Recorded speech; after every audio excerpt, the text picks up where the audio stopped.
Donc, il reste une dernière présentation avant la pause. Donc, j'inviterai maintenant Mélina Trahan-Bachand et Anne-Sophie Lasselle, étudiante, elle aussi, au baccalauréat en psychologie, qui viennent nous parler...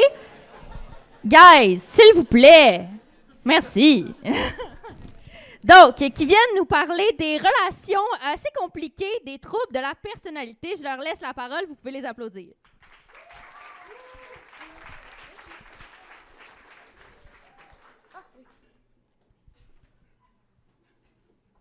Donc, bonjour tout le monde. Je vais commencer par nous présenter. Je m'appelle Mélina. Moi, c'est Anne-Sophie. Et aujourd'hui, on vient vous parler, dans le cadre de notre recherche, comme la plupart des gens qui ont présenté avant nous, nous autres, on a passé la dernière année à rechercher sur... les relations compliquées des troubles de la personnalité. Donc, les gens qui ont un trouble de la personnalité, normalement, vont avoir beaucoup de difficultés dans leur vie, mais particulièrement dans leurs relations. On peut voir ici les 10 troubles de la personnalité, dont le trouble de la personnalité limite, qu'on peut aussi voir sous le terme de TPL ou encore la personnalité borderline. En fait, le problème, c'est qu'il y a 10 troubles de la personnalité et il y en a un qui va voler la vedette aux autres.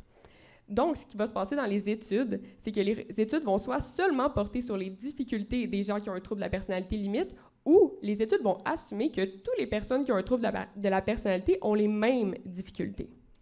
Fait que ça, c'est pourquoi nous, on a décidé d'étudier chacun des troubles de la personnalité séparément. Puis parce qu'on est sincèrement un peu crinqués, on a mesuré leurs difficultés interpersonnelles avant et après un traitement. Là, j'imagine que vous nous voyez venir. On a 10 troubles, on a 2 temps de mesure. Inquiétez-vous pas, on a la même question que vous. Comment rendre ça au moins un petit peu intéressant à présenter en 8 minutes?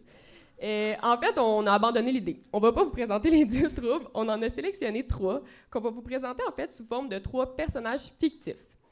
Les 3 qu'on a sélectionnés sont donc... Oups! Whoop. Est-ce qu'on peut retourner en arrière? L'autre flèche. C'est ce que je fais. Oui, encore un autre. Non. Ouais. Et voilà! Donc, nos 3 personnages sont Émile, qui a un trouble de la personnalité évitante, Léonie, qui a un trouble de la personnalité limite, et Nicolas, qui a un trouble de la personnalité narcissique. Donc, les 3 personnages vont être associés aux mêmes couleurs tout au long de la présentation, et la première lettre de leur nom fait référence à la première lettre de leur trouble. Donc, ça ne devrait pas être trop compliqué de se retrouver. Là, je vais peser sur le bon. Non. Et voilà! Fait que je vous pose la question, est-ce que vous avez déjà entendu des choses comme « c'est sûr que TPL est tellement dramatique » ou « il pense juste à lui, il est tellement narcissique » ou « il n'est pas capable de faire un choix, il est tellement dépendant ». Moi, personnellement, c'est des choses que j'entends, puis je trouve ça, sincèrement, un peu aberrant parce que c'est des manifestations de troubles de la personnalité, puis il ne faut pas prendre ça à la légère. Mais pourquoi c'est pas correct de donner des étiquettes comme ça, puis c'est quoi un trouble de la personnalité? C'est ce qu'on va vous expliquer. Dans le fond, on observe un trouble de la personnalité quand quelqu'un a des façons de penser, de se sentir et d'agir qui sortent vraiment de la norme. Et en fait, parce que cette personne-là va réfléchir et agir de manière bizarre, bien, ça va créer des problèmes dans sa vie en général, mais aussi dans ses relations. Ces difficultés-là, on les divise en 4 types. Donc, on va commencer avec le type dominant. Les difficultés de type dominant, ça va être des gens qui ont un besoin de contrôle. Ces gens-là, ils ne sont pas gênés. Ils vont aller jusqu'à vouloir manipuler ou même influencer les gens pour que ceux-ci répondent à leurs propres besoins. À l'autre opposé, on va avoir les gens qui sont soumis. Ces gens-là, ben, tout au contraire, ils ne sont pas capables de s'affirmer. Donc, dans les relations, souvent, leurs besoins ne vont pas être répondus puisqu'ils ne sont même pas capables de le nommer. Sur l'autre axe, ici, on a froid et maternant. Je vais débuter avec maternant parce que c'est plus facile à imager. Les gens qui sont maternants, on les reconnaît parce que c'est des people pleasers qu'on appelle. Ils veulent plaire à tout prix. Ils sont très généreux puis ils font confiance à outrance aux gens. Mais les problèmes dans leur relation vont être liés au fait qu'ils sont quasiment étouffants. Ils veulent trop puis ça se ressent. Donc, ça va être les difficultés de type maternant. Et ensuite, les difficultés de type froid, bien, c'est tout à l'opposé. Les gens froids, bien, c'est un mot qu'on utilise quand même dans notre vocabulaire et on l'utilise bien. C'est des gens qui vont montrer peu leurs émotions, ils ont l'air très distants, puis ça affecte leur relation dans des différents types de difficultés. Donc, la première étape de notre recherche, ça a été d'aller voir tous nos troubles de la personnalité, c'est quoi le type de difficultés qui leur sont associés. Alors, on peut commencer avec Nicolas, qui a un trouble de la personnalité narcissique. Comme vous pouvez voir sur le graphique, ses difficultés sont de type dominant et froid. Qu'est-ce que ça veut dire, ça? Dans le concret, dans sa vie, on pourrait s'imaginer que Nicolas, à job, il s'en fout peut-être un peu des idées des autres. Il essaie d'imposer ses idées, puis que ce soit lui qui ait raison, puis qu'il veut l'écouter, lui. C'est un peu une manière qu'on peut se l'imaginer. Dans le fond, c'est un boss des bécosses. Ensuite, on a Émile, qui, lui, a un trouble de la personnalité évitante. Ses difficultés, à lui, sont de type froid et soumis. Lui, au contraire, vraiment exprimer ses besoins, c'est pas son trip. Il préfère rester plus loin des gens parce que ça le rend inconfortable. Puis ça peut créer des difficultés parce que les gens peuvent le trouver désintéressé ou froid, ou justement, puis ça peut lui causer de la souffrance. Léonie, qui a un trouble de la personnalité limite, elle, est aussi dans le cadran dominant et froid. Par contre, à cause de la nature de son trouble, on peut s'imaginer que ça ne se manifeste pas de la même manière que Nicolas. Elle, par exemple, en conflit, elle pourrait facilement se sentir attaquée, elle pourrait essayer de se venger ou d'avoir des propos quand même rudes envers les autres. Et ça lui cause, encore une fois, des difficultés interpersonnelles qui lui causent de la souffrance. Donc, comme j'ai mentionné plus tôt, on a fait quand même notre recherche sur les 10 troubles de la personnalité. Donc, ça, c'est les résultats pour le reste des troubles qu'on ne présente pas. Ils sont majoritairement dans le cadran dominant froid. Une chose intéressante dans nos résultats aussi, c'était que la grande majorité des troubles de la personnalité tendaient à avoir des difficultés dans leurs relations graves.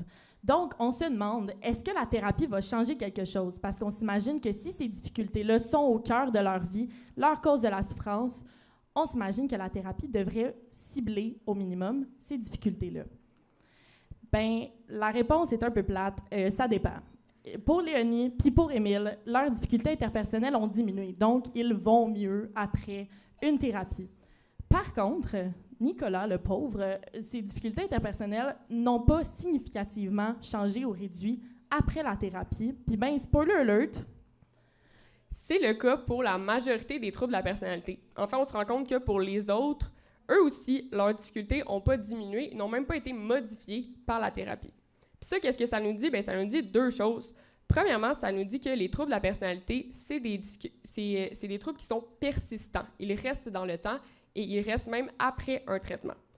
Aussi, ce que ça nous dit, c'est que peut-être que les traitements et les thérapies qu'on a en ce moment, ils sont peut-être pas super adaptés aux difficultés de tous les troubles de la personnalité. Donc, en gros, suite à notre recherche, on se rend compte que les relations interpersonnelles, ils restent difficiles pour les gens qui ont un trouble de la personnalité, même après un traitement. Donc, pourquoi on ne traite pas sur les étiquettes?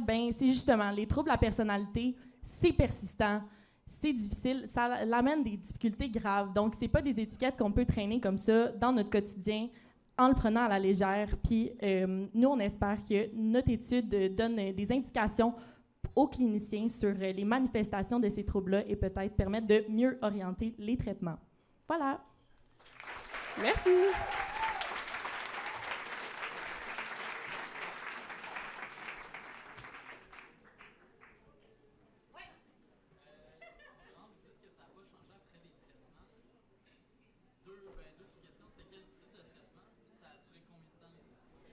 C'était un traitement à court terme. Oui, la question, c'était, puisque ça n'avait pas diminué, c'était quel type de traitement et combien de temps ça avait duré, c'est ça? Il y en avait un, c'était un day treatment pour les troubles de la personnalité. Donc, c'était quand même relativement ciblé à cette population-là.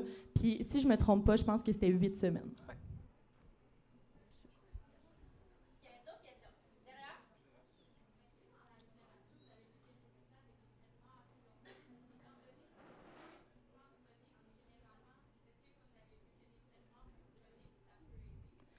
Si je me souviens bien, c'était... je suis désolée. La question, c'était s'il y avait une différence dans la littérature par rapport aux traitements courts et aux traitements longs. Puis si je me souviens bien, il n'y en avait pas énormément.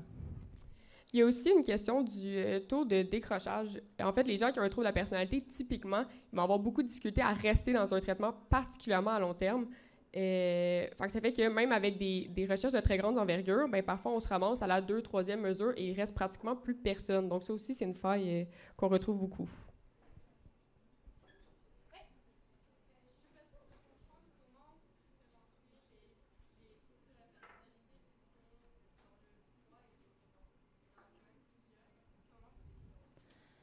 Ben dans le fond, c'était à partir d'un questionnaire. Là. Ah, je suis désolée. La question, c'était comment on arrivait à différencier les difficultés interpersonnelles comme dominant et froid, par exemple. Nous, on s'est basé sur un questionnaire qui avait 8 dimensions différentes. On vous en a présenté 4. Les autres auraient été comme d'un coin. Puis, ben, c'est justement, les questions sont orientées pour répondre selon si tu es plus froid ou plus dominant. Puis selon le score, on les situe dans le rond. Est-ce que ça répondait bien ou... Et là, ça m'en demande beaucoup, ça. Oui, c'est là. Oui. OK, je comprends. La question, c'était, est-ce qu'il y avait des différences significatives entre les différents types de troubles, c'est ça? Bien, la réponse est non. Il y avait énormément de chevauchements, puis ça, c'est une autre discussion par rapport à notre étude, c'est que les troubles de la personnalité sont très comorbides, premièrement, fait que souvent, les gens ont plus d'un diagnostic, donc ça l'a sûrement influencé le fait qu'ils sont très, très proches. Puis non, justement, ils se chevauchaient énormément.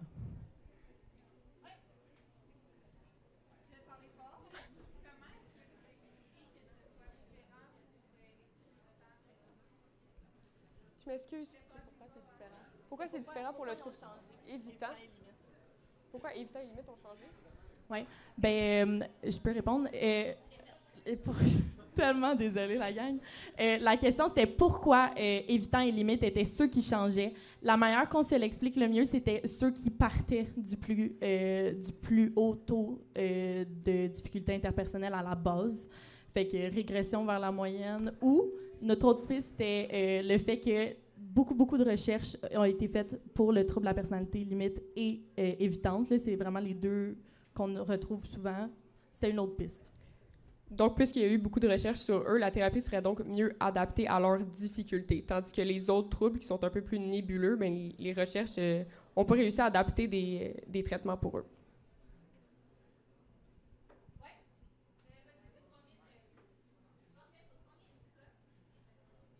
Plus de 500, environ 550. Merci beaucoup.